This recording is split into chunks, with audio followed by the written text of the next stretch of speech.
Call the meeting to order pursuant to the order reference of Monday, June 10th, Bill C-101, an act to amend the Customs Tariff and Canadian International Trade Tribunal Act. And we have as officials on this issue from the Department of Finance, Mr. Haley, Director General, International Trade Policy Division, and Miss Govier, Senior Director, Trade Rules, and from the Department of Foreign Affairs, Mr. Layton, Executive Director, Trade Remedies and North American Trade Division. So I'm not sure if you have an opening statement, Mr. Haley. We'll start with you, and then we'll go to a series of questions. Welcome. Merci, Monsieur le Président. Thank you, Mr. Chairman. My name is Patrick Halley. I'm Director General, International Trade Policy Division, International Trade and Finance. Is with me today Mr. John Layton, who is Executive Director, Trade Remedies and North American Trade Division at Global Affairs Canada. I'm delighted to be here with you today to deal with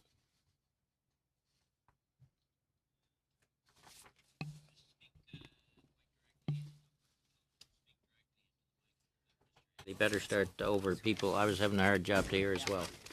Okay, go ahead. Donc, c'est un plaisir d'être avec vous. So it's a pleasure to be here with you today in the context of your study of Bill C-101, an act to amend the Customs Tariff and the Canadian International Trade Tribunal Act. Before dealing more specifically with the amendments in the bill, I would like to remind you of the present context that led to this bill. Measures that may be imposed under World Trade Organization rules and Canadian law, where there is evidence that an increase in fairly traded imports has caused or is threatening to cause serious injury to domestic producers.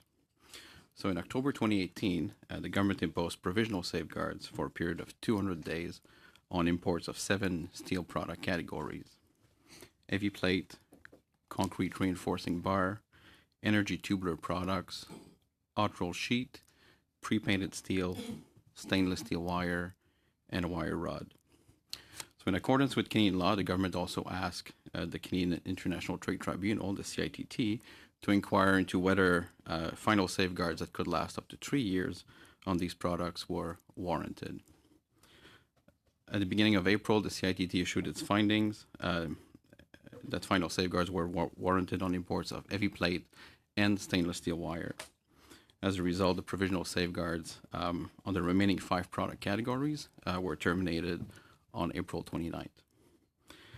The customs tariff currently prevents the reimposition of safeguard measures on products that were subject to previous safeguards for a period of 2 years following their last imposition. As such, for the 5 products for which provisional safeguards expired on April 29th, safeguards may not be imposed on these products until April 2021. So the amendments being proposed in Bill C-101 would temporarily remove the 3-year moratorium on the imposition of safeguards for products that were recently subject to such measures, as well as consequential amendments that are being proposed to the Canadian International Trade Tribunal Act. So these amendments are intended to be temporary. That's why they've been structured as follows. First, the provisions setting out the prohibition on further safeguards in the customs tariff would be repealed upon royal assent. So that's in the clause 1.1 of the bill.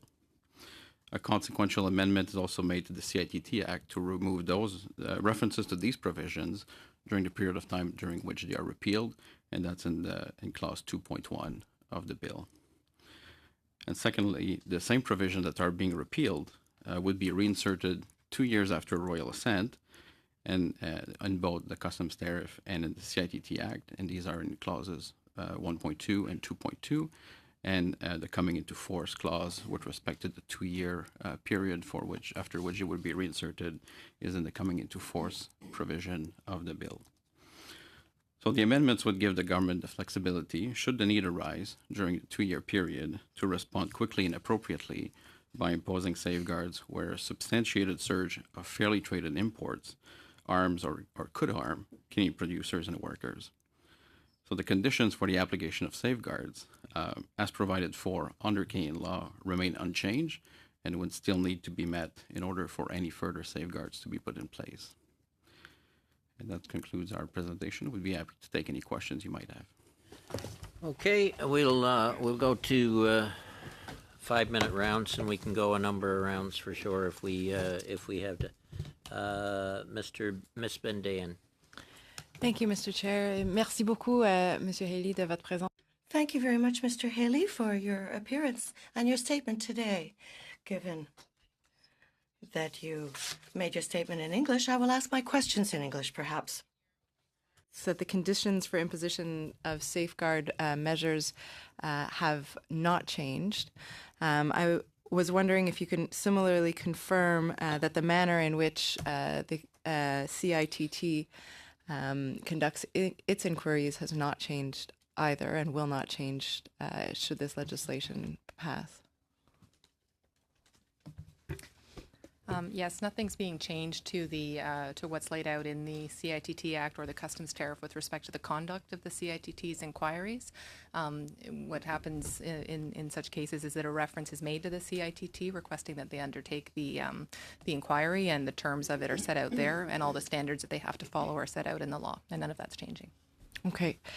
Perhaps just for the Canadians watching and for everybody's benefit, even in this committee, you could just take us through the steps, if you will, of what would happen should the legislation pass and should the government determine, based on changing market circumstances, that safeguards should be put in place. Could you just take us through what the process would look like? Yeah. So I can just walk through what was done previously, since we expect that it would follow a similar process. So in October, provisional safeguards were imposed. Provisional safeguards can be imposed under the law where the Minister of Finance makes a report to the Governor and Council, and there's a decision to impose provisional safeguards. There's a requirement at the same time, if you're imposing provisional safeguards, to immediately refer that to the tribunal for inquiry. The tribunal then undertakes its process, so it would notify potential interested parties, solicit information.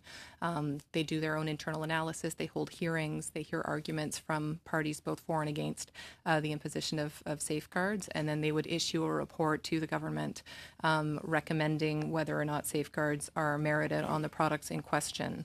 And in doing their analysis, the key factors that they would be looking at are whether there's a surge in imports, so a meaningful increase in imports in the period in which they're looking at, and whether that increase in imports has caused or could cause injury to domestic producers of the steel products. So they would be conducting that analysis in a fairly sorry to interrupt, when you say they would be conducting... The tribunal, this is the tribunal's process. The independent tribunal. Yes, that's right. So they would be conducting that. Yes, I think it's important to indicate that it's an arm's length tribunal that reports to the government, but in which the government does not have a direct role in that process. Once the recommendation comes to the government, there is then another decision point as to whether the tribunal's recommendations would be followed. So if they recommend 4 safeguards, the government still has the choice whether to impose them or not, following their recommendations. If the recommendation is not to impose safeguards, then there is not the discretion to do so under the law. Thank you. You get. You are. Go ahead. We get lots of time. Go ahead. I was the other way, aren't you? I was just wondering if you could confirm, while the CITT is analyzing the safeguards, conducting its examination, pending the result of its final decision, the provisional safeguards are in place, are they not? That is the case, as what happened last fall. That provisional safeguards were undertaken. They were in place the entirety of while that inquiry was taking place. So provisional safeguards, as Patrick noted, went until the end of April. The CITT issued its report early in April. So that would still be the case. That said, it is optional to impose provisional safeguards. There is another route the government could potentially take, which is simply to refer the matter to the CITT for their inquiry and not impose provisional safeguards. But as I said, last fall, the decision was to impose provisional safeguards and do the inquiry concurrently. Mm-hmm. Instead of waiting an indeterminate amount of time for the tribunal to make its decision. That's correct. Okay, thank you very much. Turning to Dean, but could you give us the time frames of that as well? So Like- provisional safeguards can be imposed for a maximum of 200 days, and that's because of... No, but Oh, sorry. so okay, the Minister of Finance and Cabinet refers it to the Tribunal for Inquiry. What's the time frames following that? So when it's referred to the tribunal, the timeframes are actually built into that reference, so we can make it as long or as short as possible. Because the provisional safeguards were in place for a maximum of 200 days, 175 days was given to the tribunal to report back in order that the government would have their report before the provisional safeguards expired. Okay, Mr. Allison. Thank you very much, Mr. Easter. And I don't know if you guys were coming today thinking that we're going to ask about what's been collected and stuff, but because I know you've been for our trade committee a few times. Some of you have been, anyways. Like any indication how much money has been collected in tariffs and duties and all this stuff for steel up to date? First question. The second question is how much has actually been paid out to small and medium sized enterprises? Do we have those numbers at all, or ballpark numbers? I know when you guys were before our committee back in the fall, and I know the number's grown, so I'm just kind of curious. Okay. So if I understand, it's not with respect to surtaxes that were imposed during the provisional period for safeguards. It's surtaxes in the context of the countermeasures against the United States. Yeah, I just in general what we've actually collected Okay. exactly. That's a number, right? Yeah. That's April. Where's that? Okay. the updated one. Okay. I think the last number we have is to the end of April. It was 1.3 billion. 1.3 billion. Yeah. And do we have any indication of what actually has gone back out to businesses at all? Well, there's a long list here. So there's been remissions. There's been 3 orders. That's 395 million. There was a duties relief program from the CBSA. I think it's about 30 something, 30, 31, 32 million. And then there were the programs that were announced. So there was a $100 million program announced in March for small and medium-sized enterprise. There was a Strategic Innovation Fund funding from June 29th at 250, and there was another 250 million that was topped up. And I'm aware of the programs that were announced. My question relates to how many dollars have actually gone out. Like I know they've announced that most of the money was going to go out. Do you guys have any idea of what actually has gone out the door? We can get back to you. We Okay. can get back to the committee with the exact numbers. That would be great if we could at some point in time to get just to get a balance on the number. I guess I got a bunch of questions, but I'll just because I'm running low on time here. I guess the question is in terms of could you just explain to I read the report, but can you explain to people though the CITT makes a ruling and says this is the only two areas of steel we want to cover, and the other 4 we didn't see that there was any kind of injury. Just explain to me that how that happens in terms of if they say that's not the case, but the government thinks differently. Okay, because that's part of the reason why we're here with this legislation is because they don't agree with the announcement. So just talk to me about the CITT's ruling versus where the government wants to go on this particular issue. So, I mean, I don't think we should assume that we think there's anything wrong with the CITT report or any of the findings that it came up with. It was looking at a particular period of investigation, a particular moment in time, and did its analysis based on that. I think the intent here is to be prepared for changing circumstances. We're in a very volatile time in the steel industry, as I think people are aware. And the idea here is just to give the flexibility to be able to respond should the conditions present themselves and should action need to be taken. So if the government did move forward with imposing provisional measures and referring the measure to the CITT, they would be looking at an updated data set, if you will, that reflects more recent information, and so could potentially lead to a different result. So, Okay, and they want the flexibility, of course, not to have to wait the 200 days in the case to reapply them. yes, yeah. Okay.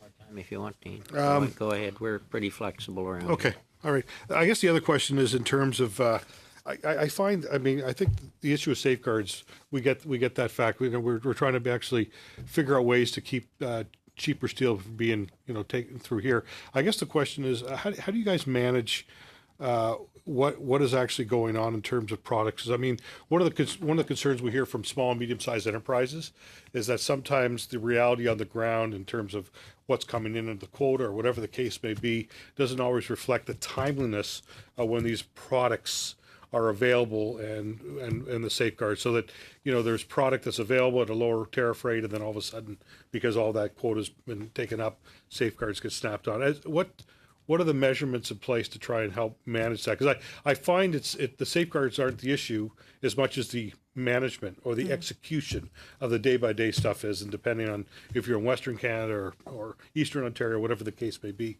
which present different challenges for themselves. So, any thoughts around that? I know it's a broad question, and that's more around the operation of how this or how that happens. So.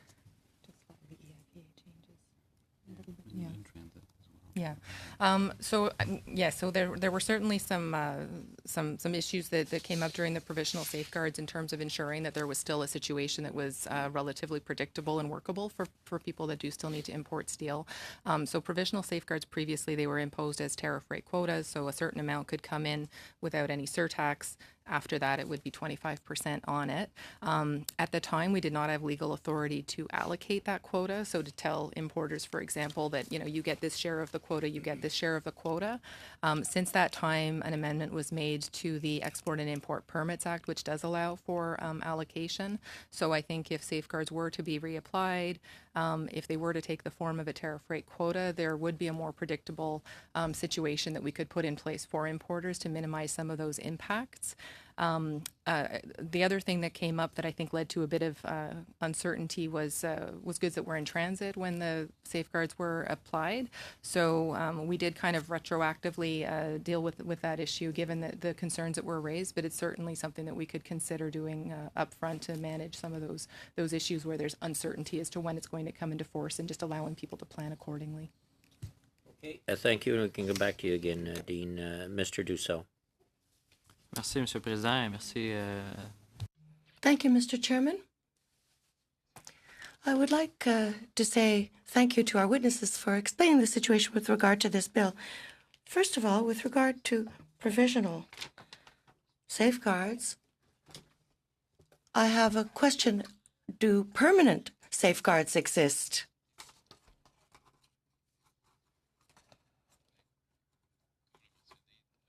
As we mentioned, for two of the products in the process underway as of October, with regard to the provisional safeguards and the inquiry of the tribunal, there were two cases for two types of products, the heavy plate and stainless steel wire. Those were the two imports that were targeted with permanent, well, not permanent, but 3-year provisional safeguards. So they're already lengthier safeguard periods than for other products. But the tribunal had to intervene. As we mentioned earlier, nothing changed in the Act with regard to those processes, with regard to the standards that have to be met, or the remedies that can be put in place. The only change is at the end of a moratorium of 2 years, there can't be any new provisional safeguards imposed on products that have already been targeted by provisional safeguards. There must be a reason why the legislator decided upon this, because today we're being asked to change those rules. Other MPs challenged this several years ago, so there must be a reason why, if provisional safeguards expired, there was a 2-year window. Could you give us an explanation for this and for the change set out in the bill? Safeguards are measures that apply to goods that are unfairly traded. In other words, or rather fairly traded products. It's not dumping. The imports that amount to dumping, we deal with under the normal processes. Here we're talking about imports that aren't subject to those market disruptions, subsidies, etc. So the idea is to put in place a temporary measure so that national producers are able to adapt to the change. Given that it's not deemed to be unfair trade, measures were put in place so that this can't be repeated over time continuously, such that trade partners who receive concessions from Canada in the various OMC of WTO bargaining cycles are protected and are not diminished in their positioning. So that was the aim. And as we mentioned at the outset, we're in a trickier period with regard to trade, and it's less predictable. The environment is less predictable for trade, and the idea is to have flexibility with these safeguard measures, because we can't prove that there is dumping underway taking place in the steel and aluminum industries. Well, with regard to steel products at present, there are 77 measures, anti-dumping measures in place and countervail duties against 25 countries. So there are an awful lot of measures in place with regard to trade recourse to combat dumping and subsidization. So we're dealing here in this context with a surge of imports that is hard to manage and to predict. And it's a worldwide phenomenon. With regard to the tribunal, you've given the tribunal a mandate to carry out an inquiry, and the result is that 2 products out of 7 were deemed to warrant protection. Do you agree with the tribunal's decision, or are you waiting for it to reach 7 out of 7? Because the problem for us is that we're coming into the game a little bit late, and we have to backpedal to readjust, and all of this is due to the unpredictability of the market. Had you envisaged the situation that the tribunal would limit the safeguard measures to just 2 products? The provisional safeguards were put in place or are put in place in very specific, unpredictable circumstances for a 200-day period. We're trying to stabilize the market, and in parallel with this, there is an independent inquiry underway. So there's no real expectation. There was no expectation. These are measures that can be taken separately, stabilize the market over the course of 200 days while we await the results of a more in-depth investigation pertaining to those imports. My question was rather this. Had you predicted that this situation might arise someday? Perhaps we should have thought of this before it arose. We should have thought of it before being faced with a situation where the tribunal renders a decision and there are products that aren't protected because of the expiry of the provisional measures, the safeguards. And we're exposed with those in those markets, whereas we hadn't planned on it.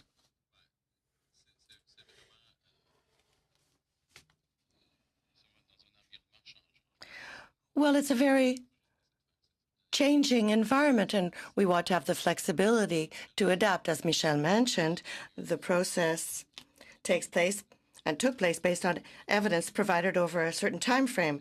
The world steel market is very subject to serious disruption, so the conditions on the market can evolve very quickly, such that if a problem arises, we'll have the flexibility, the government will have the flexibility required to put in place, if needed, these safeguard measures. It's Ms. Rudd. And Thank you, and thank you for coming on what I know is short notice. Just a couple of things. The fluidity of the global, maybe the unpredictability and fluidity of the global markets as it particularly relates to steel, but certainly there are other products as well, has put Canada and other countries in a place where we have to look at our, we have to be nimble. And I think that's exactly what this bill does. It allows us to address those special circumstances that come up unexpectedly. So a couple of things in this process. There's been a huge amount of consultation with the steel sector. Getting us to this place, certainly. And there have been a number of mayors of communities like Sault Ste. Marie. There's also been a number of CEOs of steel companies who have come and said they want this flexibility. They want us as a government to be able to respond. And I think we all agree that we are in a very different world, if you will, in this particular space than we were even a few years ago. So a couple of questions specifically on that. You mentioned that everything else stays the same. Are there exemptions still allowed within this process? So I know one of my small medium enterprises, which Mr. Allison asked about, was able to obtain an exemption in the last round of temporary measures that were put on, and that made a big difference to their business because the product they need is not manufactured in Canada. There is no other supplier. And I think we're very aware that circumstances like that will come up, and they do affect especially the SMEs. So if you can just respond to whether or not they're still in there. So there's two ways, I guess, that we can address those issues where there may be a product that falls under one of the broad product categories that we would be looking at, but perhaps there's a particular item in there that's not produced by a Canadian producer. So for some of the products where perhaps trade remedies have already been in place, we were already aware through previous processes of some of these products, and they could be removed from the scope out front, which sounds like the situation you may have been describing. There could be others that we're not aware of up front. However, what we're doing in the current process with the current safeguards that have been applied is after the government decided to apply the final safeguards on the two products, a reference was sent to the Trade Tribunal to hear people basically asking for these types of exclusions to make the case if they're not available in Canada, and then all parties who have an interest in it could provide their views, and then the CITT will make recommendations to the government on those exclusions. So to the extent possible, trying to minimize the impacts of So a proactive approach, I guess, is what it sounds like. That's good to know, certainly. My colleague asked about the CITT process, and sort of you walked that through. What is a typical time frame that would occur in, or is there a typical time frame? On the safeguards front, Canada doesn't have a lot of experience in safeguards, so I don't know if we can say typical. I would say certainly if we are in a situation with provisional safeguards, we would largely be driven by that 200-day time frame during which those occur. So certainly I think things would, we would want that process wrapped up before the expiry of that 200-day period. If there's an inquiry that's based on an industry complaint, so not one that the government has started, but the industry's come forward themselves and said, please look into this to the CITT, those timeframes are longer. So I think part of the benefit and interest of having the government move forward is to do so on a faster timeframe. Okay, and I think probably my last question around the surge of imports, and that is a trigger that may come from industry or may come from government or possibly other sources. We did hear that the surges are examined to determine whether or not they indeed are a surge that would warrant the process going through, or whether there's some particular unique situation that's causing it for another reason. I don't really understand what those reasons might be that would say, yes, there's a surge, but there's a good reason for it, and here's what it is. I wondered whether it was a particular infrastructure bill, maybe, that is causing a certain specific type of steel that needs to come into Canada. Are you aware of that? Is that with the surge analysis? That is a little bit more straightforward. It is looking a little bit more quantitatively about what imports look like, whether they've increased in absolute terms as well as relatively compared to kind of what the market is or what Canadian producers have been selling. Where you can look into these other issues, it's more on the injury side. So you're trying to determine whether the surge has caused injury or could cause injury, and there could be other factors in the market that are harming Canadian producers for different reasons or having an impact on producers. So, for example, on the energy side, perhaps there's a downturn in the energy sector that's having impacts, and so there's less of a market in Canada, and that's causing difficulty. So, the CITT in its analysis will look at some of these other factors. Parties can bring them forward for them to examine, and they will look at that as part of their analysis on whether it's the surge that's causing or threatening to cause the injury.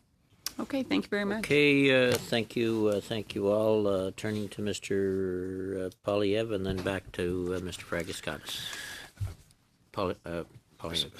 So I want to be clear with regards to Mr. Allison's questions. What is the total amount the Government of Canada has collected in countermeasures against the United States for its steel and aluminum tariffs, plus the total amount that was collected through the Canadian safeguard tariffs or other actions that the government imposed? We don't have that with us, but we could indicate that it's small. Okay, so as I said, with respect to the countermeasures, that was the number we'd been provided up to April 30th at 1.3 billion. Those are the countermeasures against the United States. Against the United States. Okay. That were imposed on July the 1st. These numbers can change because of the CBSA accounting and the fact that companies can modify that, but that's the number that we have right now. With respect to the safeguards, as Michelle mentioned, the form of the safeguard was a tariff-free quota, where there was a quantity that was coming in surtax-free, and only the products that were above that quantity were hit with the surtax. And we can get you the exact number, but it was the surtax that was collected was like about Considerably lower. 10 or 12 million dollars. 10 or 12 million. That's right. So, Okay. but we will get back to the committee with the precise figure. And then again, the question we're asking from earlier for you to get back to us is how much of that money has been given back to the businesses that suffered as a result of the trade conflict in the first place? And we're not looking for a list of announcements, we're looking for dollars transacted. Next question, I just want to make sure I understand the full scope of this legislation. Clause 1 repeals sections that require a 180-day delay between the removal of safeguards and their reimposition. Is that an accurate summary of what Clause 1 does? It's a 2-year delay. Yeah. No. What Clause 1 does is remove the prohibition against further orders where there's a 2-year period. 2-year period. So it removes the 2-year delay. That's right. Yeah, so there's actually 2 clauses that talk about That's right. delays, or so it's 2 parts of the act. So the prohibition against further orders that you see in Clause 1, the first paragraph, is the 2-year period. So it's saying if you've imposed safeguards, you have to wait 2 years until you impose them again. Then under that, there's an exception and says if you've had your safeguard in place for less than 180 days, you only have to wait 1 year. Yeah. And So the bill repeals all of that. That's right. Yes. So they removed the moratorium both of 2 years, and if the previous measure was less than 180 days, the moratorium was 1 year. These are repealed for a 2-year period and being reinstated 2 years after royal assent of the bill. And then Clause 2, does it have a similar effect? So there's a reference in the Canadian International Trade Tribunal Act that, am I in the right place here? Yeah, that has a reference to those provisions. So it's just making a consequential amendment to remove that reference. So it's just Clause 2 is just consequential to Clause 1. Yes. Correct. And then Clause 3 is a coming into force clause? Yes. Okay, and so that's the whole bill. All right, just wanted to make sure there's no surprises. Has the Canadian International Trade Tribunal in the last, say, 5 years found other countries have engaged in steel or aluminum dumping in Canada? So the dumping and the subsidization, the countervailing process are complaint driven. So they would companies would complain first to the CBSA, the Canada Border Services Agency, and the Canada Border Services Agency determines whether there is dumping or not, And have they? or subsidization or not.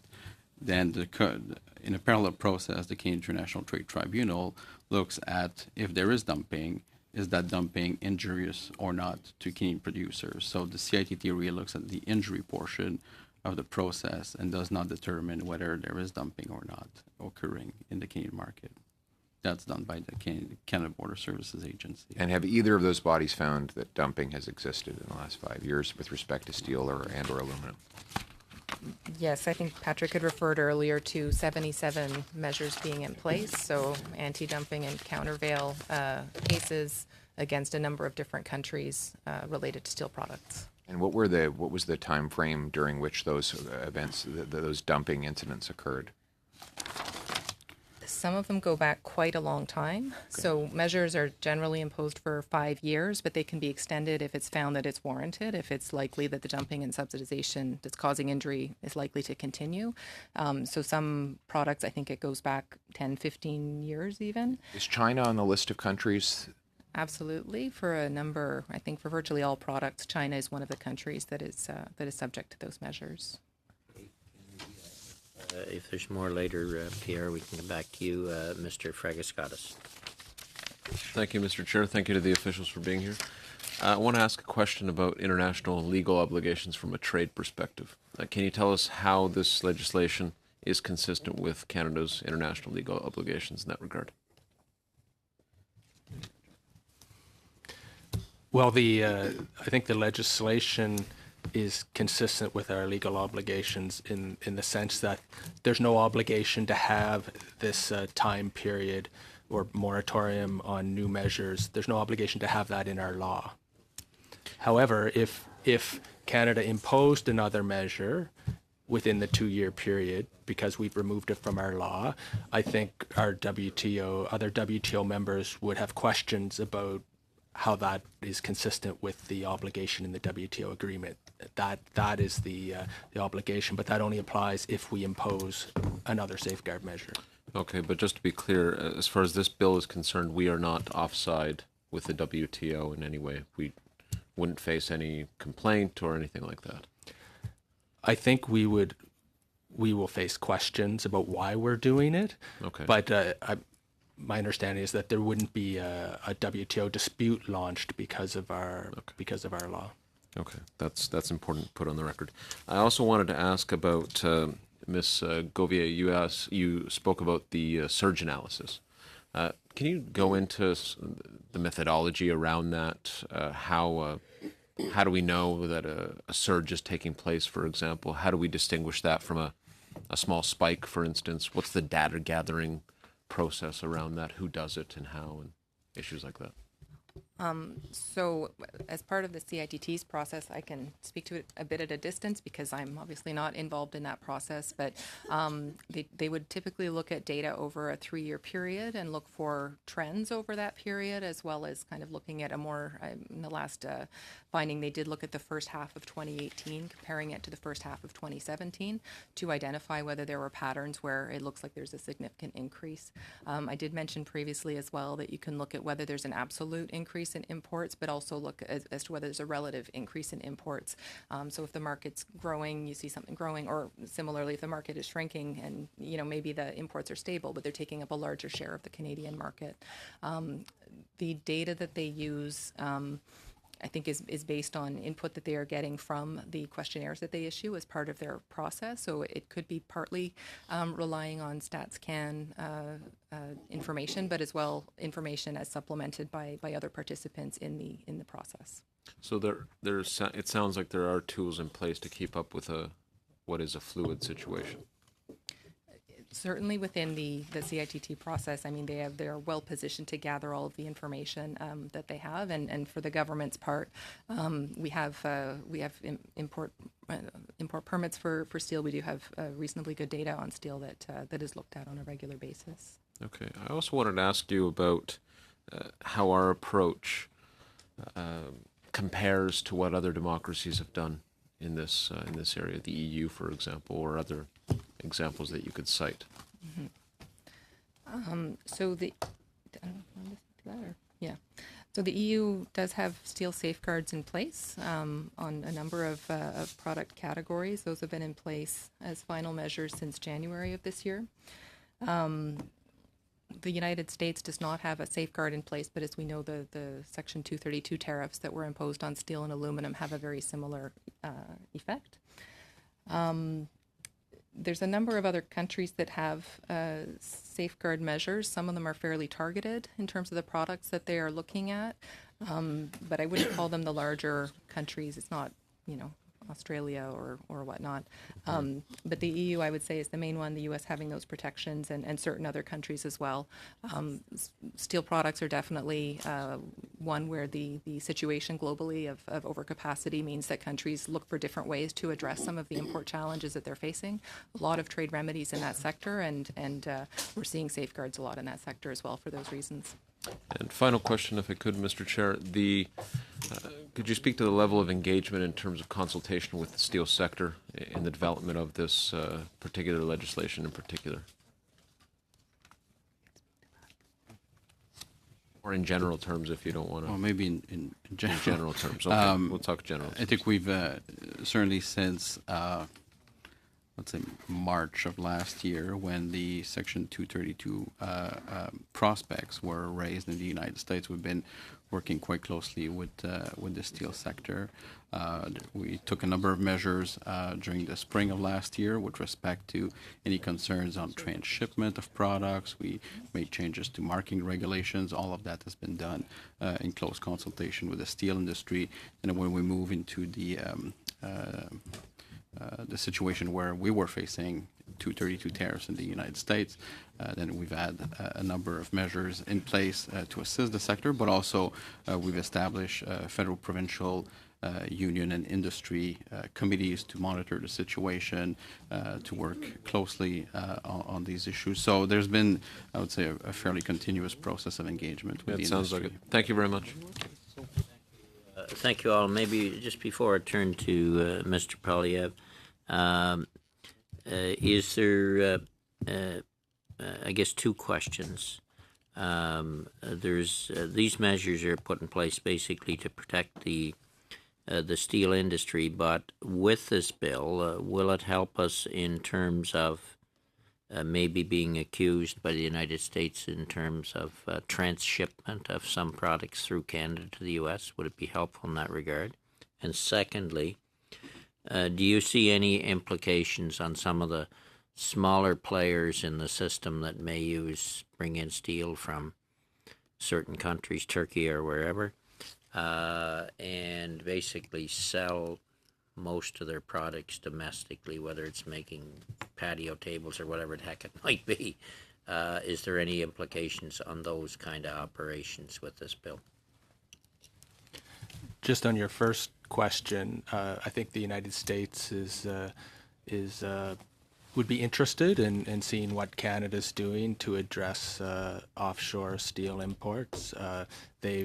They have the same concerns as we do with the global overcapacity and market distortions, and so I think they would notice what we would do, and I think they've said there are issues with transshipment. We haven't seen evidence of that, but I think they do watch what we do in terms of our measures on steel. Okay, and the second question? So on the second question, we've certainly been in touch, not just with the steel producers, but some of the smaller players that you were talking about that might import steel for various purposes using in Canada. Certainly with the way that safeguards were imposed on a provisional basis last time and looking at how the final safeguards are structured, it does allow for a certain amount of surtax-free trade to be occurring, reflecting historical levels. So I think that that's an important component of ensuring that people can still get in supplies that they require to do business. And these amendments that I was talking about to the Export and Import Permits Act, where you can actually allocate so that people have a more sure supply of what they're able to import, is going to further help the predictability and the ability to import where needed from these countries. Okay, thank you, Mr. Polyev. and then back to Mr. Savara. Do you have a summary of the consultations the department did with companies that import steel?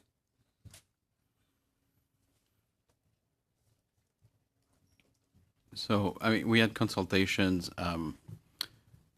We had consultation prior to the imposition of countermeasures in June, so that was one. We also had consultation prior to the imposition of provisional safeguards, which were more solely on steel. The countermeasures one were broader, of course, because there were suggestion with respect to imposing countermeasures on steel, aluminum, and other products from the United States. What consultation has the department done on this bill with businesses that import steel? With respect to this particular bill, there hasn't been a discussion with any stakeholders at this point. So we haven't had any conversations with the many companies across the country that use steel as an input. So what we're doing now in a parallel process, and where it's going to loop back to concerns that we've heard about this bill, although not as part of specific consultation on this bill. On April 26, there was an announcement by Minister Morneau of a consultation on further strengthening of the trade remedy system, and we've had discussions with the steel industry, but with other stakeholders as well, including downstream manufacturers and users of steel, with respect to some of these issues in the trade remedy system. And as part of those conversations, there have been some views expressed with respect to the bill that was tabled, Bill C-101. What are those views? Sorry? What are those views? What they are? Yeah. I think people are first of all, I think they are asking questions, and then there are some, certainly we've heard some concerns with respect to the potential reimposition of safeguards, but they are pretty, they are very much separate from the consultation process that we're working on with these stakeholders. But these are some of the concerns that have been raised, but they are very preliminary at this point. Okay, that's all I have. Dean, do you want to go now, or do you want to come back to you? Do you mind? Okay, go ahead. So I'm just hoping that I could, review the timelines a little bit. I believe is, so in order to put the safeguards on, it's just an order in council. It's not difficult to do. It can be done at any time, correct? In terms of the process? Yes, it's an order. Yeah, exactly. So I believe the U.S. has been asking since the summer of 2017, to deal with this issue of leakage and transshipments and all that kind of stuff. Now, that's what I get from the media. I'm not asking you, whether you confirm that or not. So I guess my question is, we know these safeguards went on last year, 2018. When we look at the steel and aluminum tariffs we've had to deal with over the last little while, in your opinion, is this a result of us not dealing with the issue of safeguards? Is this an issue of the U.S. asking us to deal with an issue that we, quite frankly, ignored for over a year? Any thoughts on that at all? Yeah. I don't think the U.S. tariffs have anything to do with Canada imposing measures on other countries. The U.S., while there's been reports that they were concerned about transshipment, we never had discussions with the United States about specific concerns they have with transshipments, or did the U.S. ever ask us to impose measures to address transshipment? So the timing of the safeguard inquiry and provisional measures that we had, I don't think had any impact on the fact that the U.S. imposed 232 tariffs against Canada. So you think even though for a year or so Mr. Trump talked about the fact that he wanted us to do something about that and we didn't, the fact that we had 232s thrown on us had nothing to do with the fact that we didn't deal with any of the leakage and the transshipments of steel? I don't think so. Okay. I mean, at the beginning, he mentioned the link to NAFTA. So, at first we thought that. We did explore the issue about whether there was something we could do on transshipment, but we never discovered what the problem was with transshipment. Okay. Thanks. Someone as President Trump figured out. Mr. Sabera. Thank you, Mr. Chair, and welcome. And thank you for the answers on some of these in-depth kind of technical issues. I just wanted to back up, and I want to get on the record that between CITT and the Department of Finance, that there are 7 categories of steel or steel-related products that we are speaking to. Not with regards to just backing up in terms of what the process has been to where we've gotten to.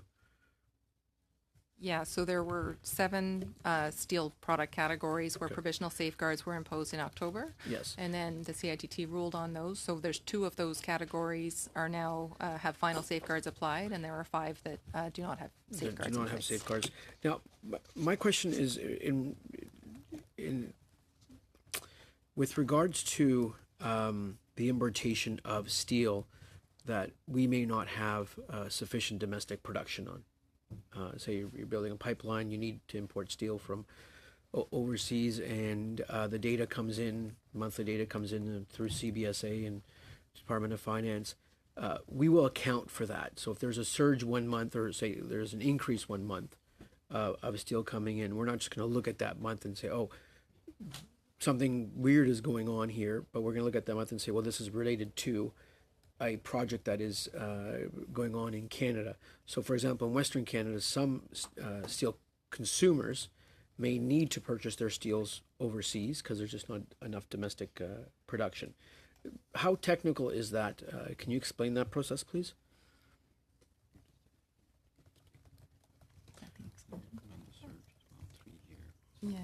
Yeah. So I'm on the surge. You're right. If it's a 1 month, thing, that would likely not trigger the government to impose provisional measures or the CITT to conclude that this is a surge by the definition required by the WTO rules. They do look at a longer period, and certainly in terms of determining whether provisional safeguards would be warranted, it would be looking at kind of what the patterns are during a particular period to see whether it constitutes a surge, whether action needs to be taken. I spoke earlier as well about whether certain product types could be excluded if they're things that aren't actually made in Canada, and there might be other mechanisms to address situations where we know that the imports are required because of contractual reasons or other. Exactly. Thank you for that, because I think what we need to get on the record is that we have a really, really robust, healthy steel industry in Canada. We've removed the uncertainty of the Section 232 tariffs, which are placed on by the U.S. administration. We've come to an agreement there, which is great. But at the same time, while we ensure that surges of imported steel, which I would argue is made in some jurisdictions in less environmental stringent methods and procedures than here in Canada, that we can guard against that, but we can also ensure that any domestic consumers of steel, where the steel cannot be sourced locally in Canada or the United States or Mexico, will have access to that steel without any, without the predicament of then having, CITT investigate an increase. I'm not going to call it an increase of steel over a 2 or 3 month period related to a specific project.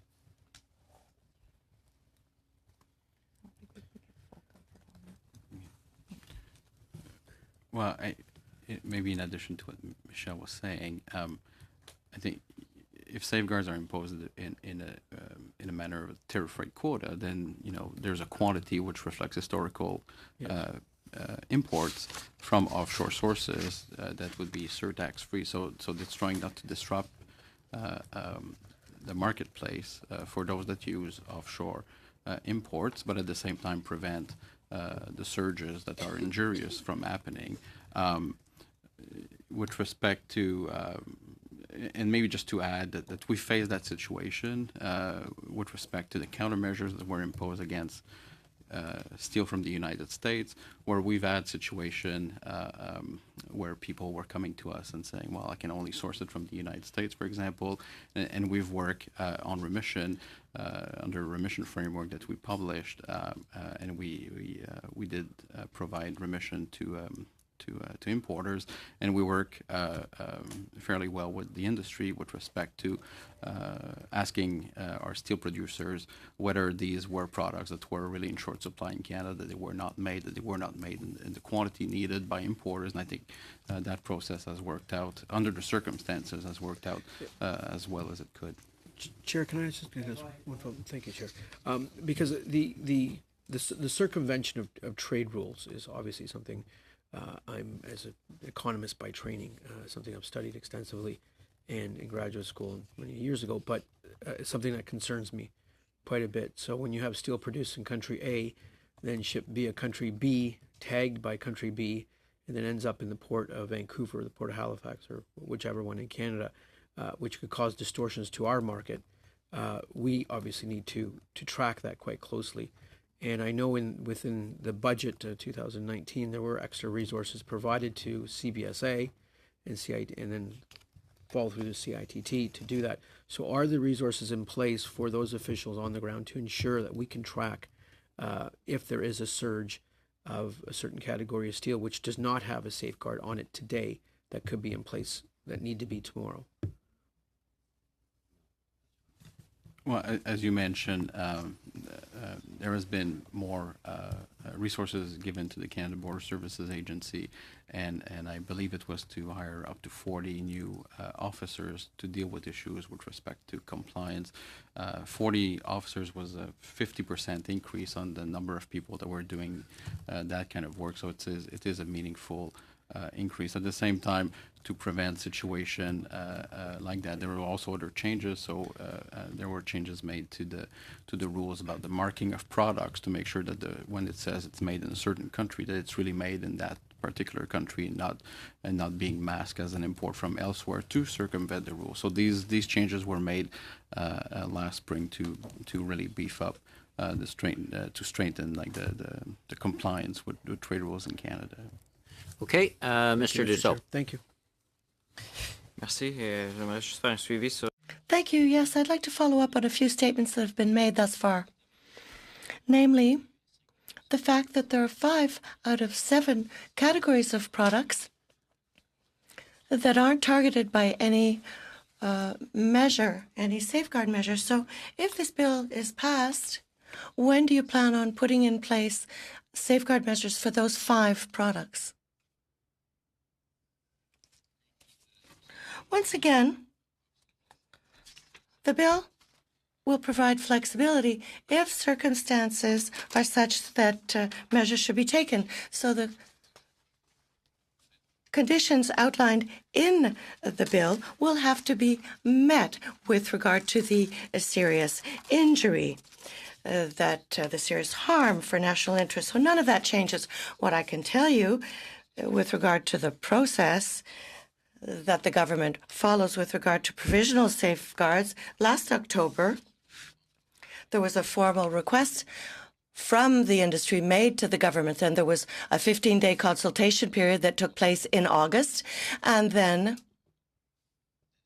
there was an analysis process before the announcement that was made. I believe it was on October 11th that this announcement was made with regard to the measures that came into force on the 25th of October. And I believe that this is a process that was justified in the context that we experienced then. These measures, will they be conditional to a similar process to the one we followed in the past? Well, the conditions will have to be met, and that's what I was saying earlier. With regard to the surge of imports, the growth, it's more quantitative, and it's easier to obtain the data, even for us. We look at the situation. We're continuing to follow it very closely with regard to the imports of steel, generally speaking. But in the bill, it is outlined that there must be injury or possible injury for producers. And this is information that has to be provided by the producers themselves to justify this. There has to be injury or perceived injury. And this bill if we pass it here in committee and in the House, it will be in place for 2 years after royal assent. And 2 years later, the bill will fall. It will no longer be effective. Have I understood correctly? Yes. Why? Well, the idea is to provide temporary flexibility given the circumstances. In the world market, there is a very complex trade environment, especially for steel, but generally speaking as well for other goods. So the idea is really to provide flexibility, to use these measures over that 2-year period, to call them into play if needed yet again. And if these measures are imposed in a final permanent way, such as was the case for stainless steel wire and thin laminated products, well, we'll be able to change the situation. If the measures are justified in a permanent way, they'll be put in place. If that determination is made within 200 days less 1 day, well, we're talking about 3 years down the road.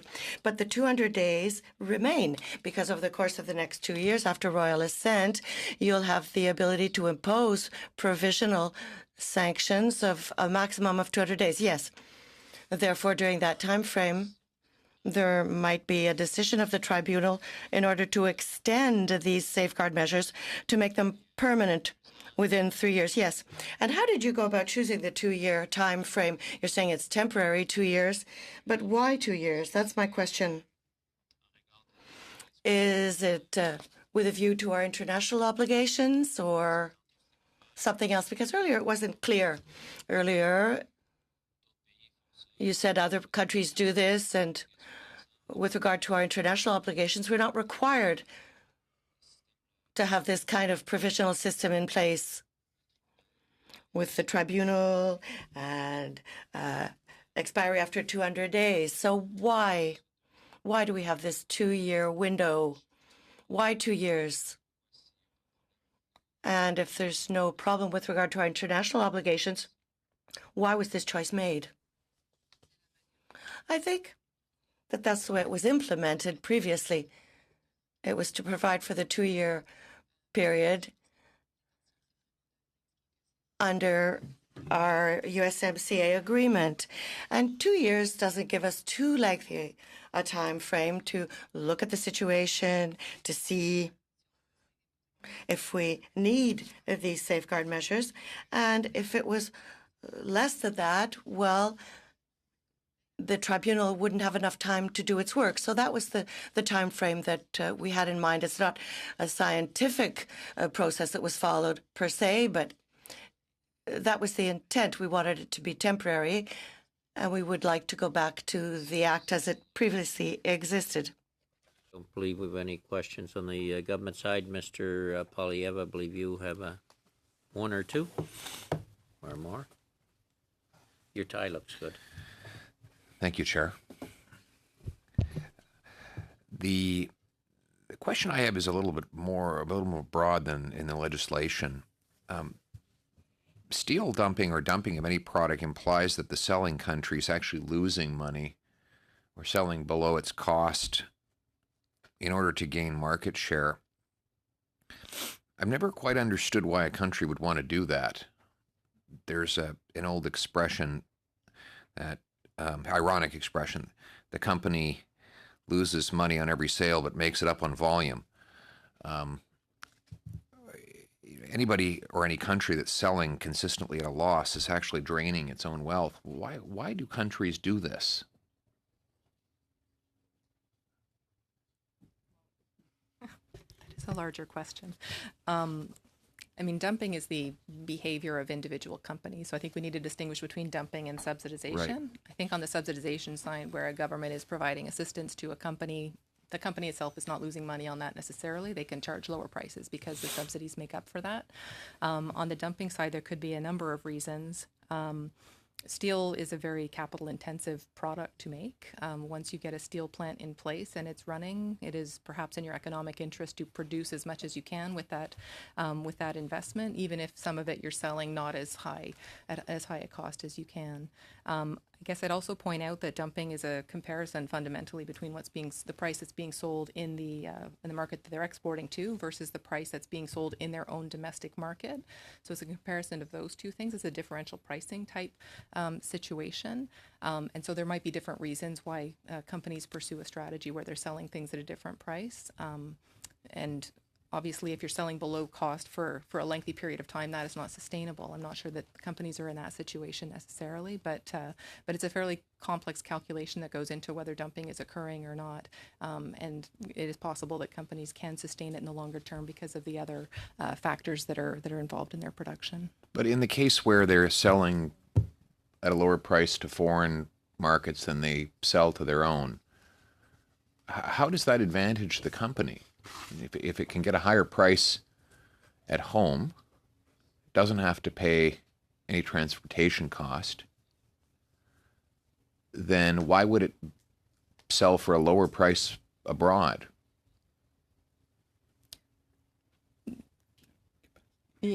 Yeah, I think it depends on what the demand is in their domestic market, for one thing. I think part of the overcapacity that we're seeing in the steel sector is because there's an overshooting of investment in steel production compared to what the demand is globally. So that is part of it, and you're just trying to unload it in whatever form you can to whatever market you can. And in the case of export subsidies, again, the country as a whole is losing money on each sale. If the price received is lower than the total cost of production, government subsidies included, what advantage does that confer on a country? I think countries may have different strategic reasons for doing that. If they want to increase their global market share in a particular product category, that might be a reason. But I think that you have to speak with individual governments as to the calculus they're making on that. Well, I just think it's relevant to us because we're obviously we're considering a legislation that's supposed to respond to surge pricing and surge supply of a commodity, and it's important for us to understand what would motivate to surge phenomenon, which could be dumping or government subsidizing the losses of its exports. What is the real motivation? What is the real benefit to the exporter in doing that? I've really never had no one explain that to me. But maybe one day we'll get someone who can figure out why a country would want to lose money by giving a product to a foreign country at a loss on a large scale. I mean, we're kind of having a discussion here. Sometimes I think it's to keep their plant running until they figure things will turn around. Mm-hmm. It happens in the firm sector. You sell at a loss. You keep producing in the hope that things are going to turn around. Not necessarily do they. Are we all in, all done? Okay, thank you very much, folks. We had kind of an interesting general discussion beyond the bill itself, so we appreciate you appearing before the committee on a short notice, so thank you for that. Just for committee members' information, I know the clerk is attempting to get he's calling all the witnesses that members or parties have presented to him. We're having some difficulty in that we can't do teleconferencing tomorrow because we don't have a room and it takes 24 hours to arrange it or whatever. But we'll try and work that through, and we will meet tomorrow at 3:30 in the afternoon. So with that, meeting adjourned, and thank you.